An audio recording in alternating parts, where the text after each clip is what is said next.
Ooh, 2003 Ford Super Duty.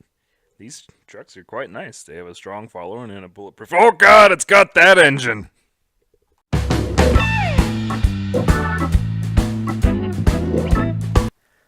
The Ford Super Duty line was the next evolution of the American pickup truck. Following Dodge's lead with its big rig inspired Rams, Ford would drastically update its heavy duty trucks for the 1998 model year. Like the Rams, the Super Duty line would take inspiration from semi trucks in its design. Big, snarling grills standing tall over its fender wells, a focus on putting together the strongest possible drivetrain in the frame in the segment, and that now ever important diesel option thanks to the experts at Navistar. Initially, the Super Duty was available with a continuation of the 7.3-liter Powerstroke V8, which produced a modest 210 horsepower and a respectable 425 foot-pounds of torque. For 2001, this engine was retuned to produce 275 horsepower and 525 foot-pounds of torque. This was a try to counter GM's new Isuzu-sourced Duramax turbo diesel, which produced 300 horsepower and 520 foot-pounds of torque. Despite early teething problems, GM was sitting pretty well with their new engine. No longer would they play third fiddle with their underpowered Detroits. They had a true competitor in the torque department. With tightened emission standards coming for 2003, Ford and Navistar would go back to the drawing board to take that flag back. In 2003, Ford proudly introduced the 6-liter Powerstroke V8 turbo diesel. We had seen the dawn of the torque wars, which still rage on to this day. Despite its smaller size, it packed a punch with 310 horsepower and 560 foot-pounds of torque. A 2005 retune with redesigned injectors and a turbo bumped that number up to 570 foot-pounds of torque. This torque monster was a pushrod V8 with 32 valves and featured a large variable geometry turbocharger proudly mounted on the top. Also new for 2003 is the TorqueShift 5R110 5-speed automatic, which was only available with this engine. This slush box was designed specifically for towing and was Ford's answers to GM's Allison 1000. You could also get a 6-speed manual produced by ZF, but this truck, in particular, has the TorqueShift. A testament to the rapidly growing truck market of the time, and don't worry, it's grown far beyond the point it was in 2003. The Super Duty featured a large range of drivetrain and body options. Outside of the Powerstroke, you also had the option of 2 gasoline engines. You could get the 5.4-liter Triton small block V8 or the 6.8-liter Triton V10.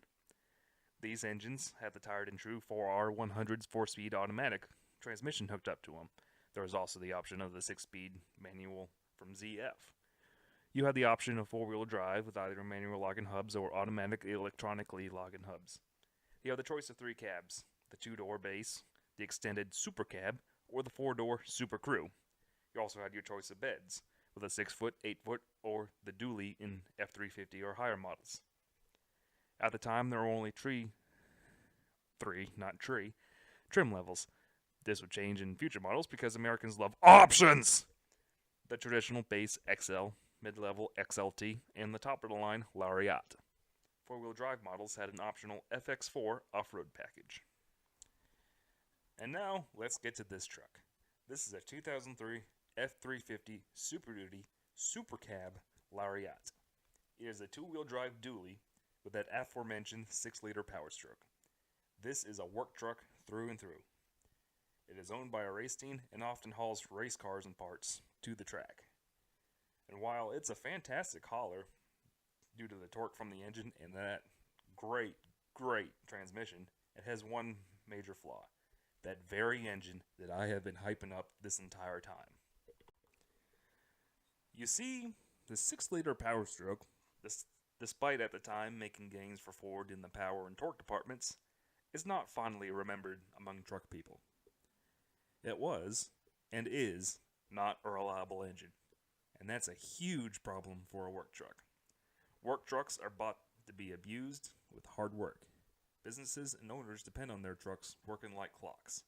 A broken truck is downtime, and downtime is lost money, which is huge for businesses. And this is why early diesel trucks are so fondly remembered. They are often simple designs and largely mechanical. Often, they were bulletproof. While early Duramaxes had their issues as well, the 6-liter had a multitude that plagued it from the start.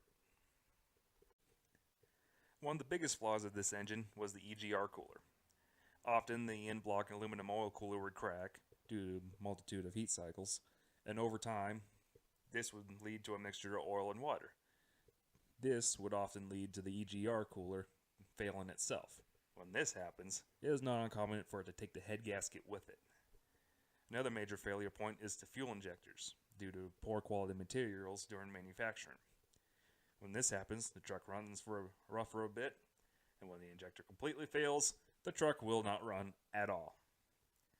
And let's get back to those pre-mentioned head gaskets.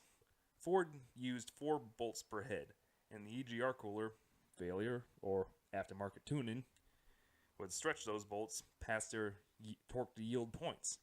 At this point, the gasket would fail.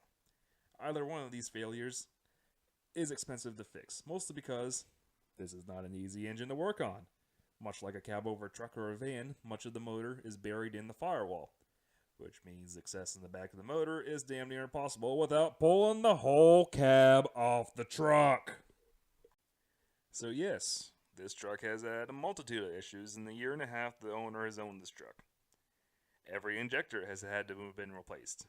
The fuel injector control module, or FICM for short, has had to get rebuilt due to it failing. The head gaskets have been replaced, and the EGR cooler has failed twice within a couple months. The second was covered under warranty from the shop that had done it the first time. The owner has sunk a bunch of money into this engine, and he's hoping that the high repair costs have been sidelined for a while because of it. There have been other issues.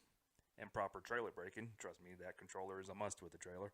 Due to abuse and high traffic and the truck doing most of the braking instead of the trailer, has led to brake fluid boiling issues from time to time that warp the front rotors.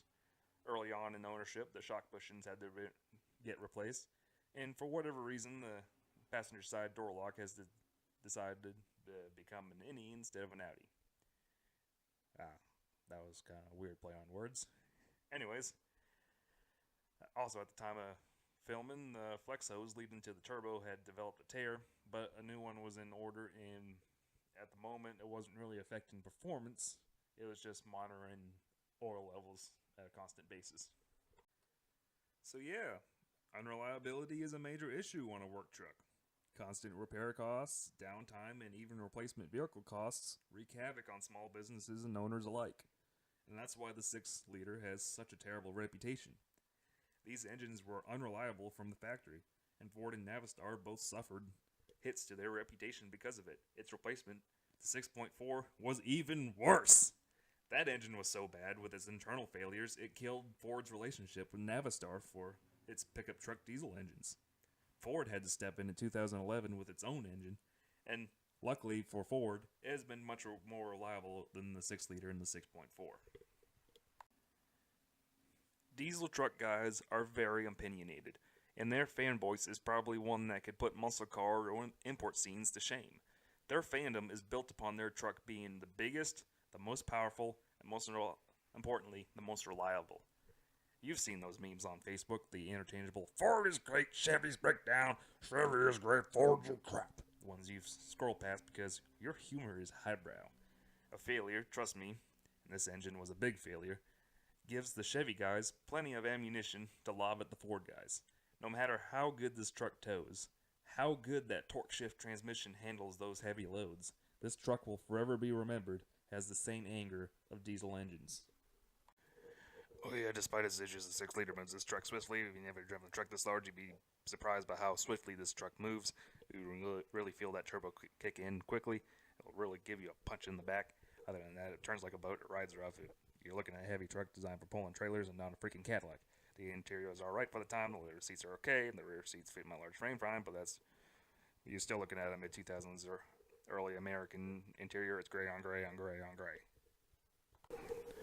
I would like to thank Carl for allowing me to film this truck. For future Wookie Drives episodes, be sure to give this video a like and the channel a sub. Be sure to check out the official Wookie Drives Facebook page for updates and pictures of random stuff I see on the side of the road. Anyways, thanks for watching, and have a good one.